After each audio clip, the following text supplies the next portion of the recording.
Everybody knows about prop firms and wants to become a funded trader as quickly as possible. But with so many prop firms going out of business in 2024, it raises an interesting question. Are prop firms still the best option, or is it time to revert back to trading personal capital? When I first started trading in 2016, 2017, the only option was trading a personal account, and it was absolutely brutal. But failing prop firm challenges, getting denied payout, losing your money on a challenge because a prop firm goes out of business is equally as painful. And so I recently came across a tweet from a very well-known trading influencer, Trader Nick, and it got me thinking about this exact same question. So in today's video, grab a cup of tea, grab a cup of coffee, because we need to talk about whether or not prop firms are still worth it and why I think it's still the best opportunity for traders. Okay, so this was first a story that was brought by PitMunch. It's the #1 daily newsletter for traders that are trying to get funded, over 27,000 subscribers. So subscribe to that down below. But getting right into the heart of the question, which is trading even worth it?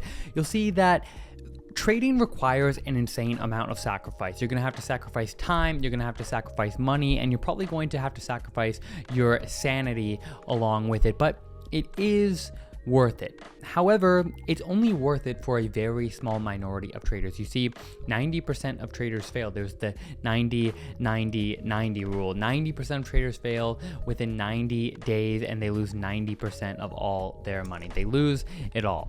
So for those 90% of traders that do fail, that continue to struggle over and over again, the question is it worth it? So let's dive into this tweet by Trader Nick, because it really creates an interesting question. Okay, so here we have Trader Nick sharing his 2024 P&L so far, and shout out to Nick, huge respect to him. He's probably the most transparent influencer out there. Really respect what he does. So as you can see, every single trade that he's taken is shared in his profile, but this is the breakdown per month. In May, he made 2.5%, lost 2.4% in September. October, he's up 3.8%, and his best month overall is 2.5% in May. So very consistent small returns, but consistent across the board, which is obviously fantastic. Now, these on face value look fantastic. It looks great. It looks like that Trader Nick is absolutely crushing it. However, it's not necessarily that straightforward. You see,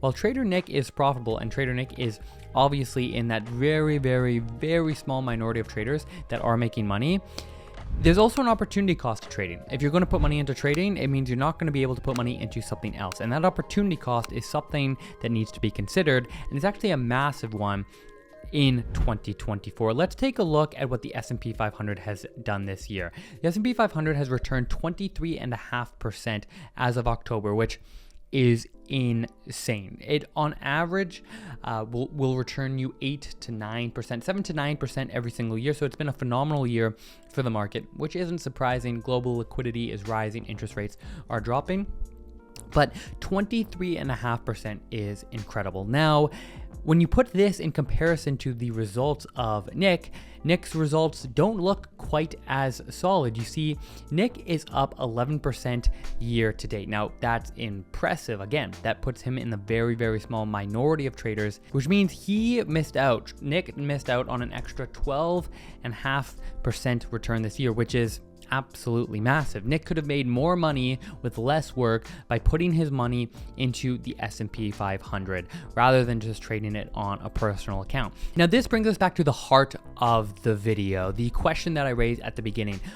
Is trading worth it? How do you know when to quit, if ever to quit? How do you know that trading is for you when so many traders fail? Well, you can see here that, most of the time, the market is going to do better than you. You could make more money with less work by just dropping your money into an index fund. However, like most rules in life, there is an exception, and that singular exception is the entire point of this video. Okay, so my controversial opinion is that any trader that can't beat the S&P 500 is better off quitting trading, yes, quitting trading, and just putting their money into the stock market. They'll make more money with less work, but the caveat is leverage. The secret to making a ton of money in trading is having leverage, and more specifically, leverage in the form of prop firms. So I want to give you two examples.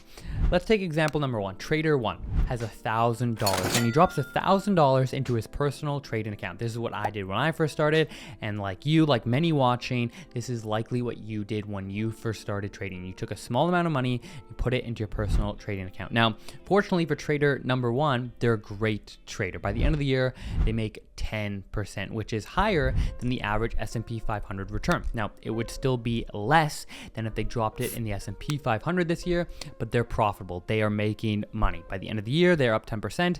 However, unfortunately, that 10% only represents a $100 return. Now, I wouldn't want to tell trader one the bad news, but in today's economy, you can't even get a nice meal for two, or beyond. You can't get a crazy meal for two with just $100. They put in a ton of time, ton of effort to make that money, and it was such a small amount. So in that situation, I would say it was pointless. You made $100 for all kinds of work. You should have just gone out and gotten a job and you would have made more money. However, let's take a look at trader number two, example two. What if that trader took their $1,000 and rather than putting it into a personal account, they put it into a prop firm challenge? Well, with that $1,000, you could buy either two $100,000 challenges, or you could buy one $200,000 challenge. Now, this trader took the challenge, he passed, and just like trader number one, at the end of the year, they were up 10%. So how much money did they make? Well, they made $22,000, an absolutely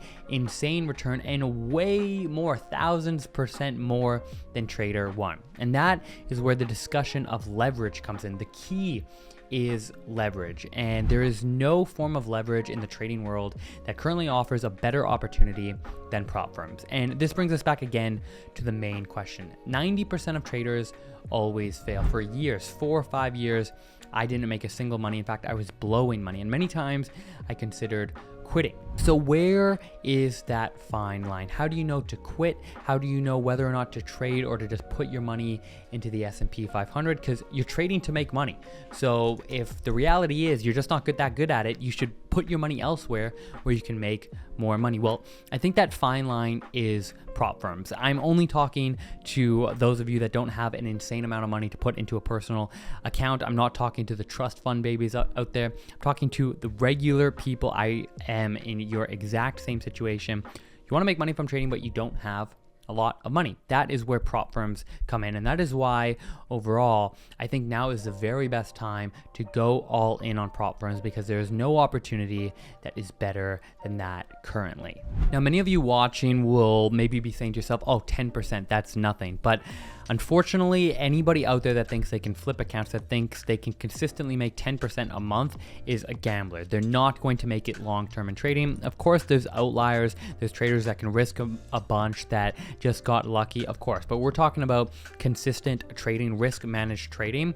And the reality is, if you don't have a lot of money, you're not going to be able to make a lot. And so when I first discovered prop firms in 2021, I took multiple FTMO challenges, I got funded, and it was only then after 5 years of trying to make it in trading that I finally started to make money enough to quit my job and to go full-time for 2 years. And so I hope this raised an interesting discussion for you, or an interesting thought regarding what's the fine line. If you're struggling, when should you continue? When should you go all in? When should you pivot and go towards something else? Again, we're trading to make money. So unfortunately, we have to be objective and realistic with ourselves. If it's not going well, what kind of move, what kind of pivot can we take?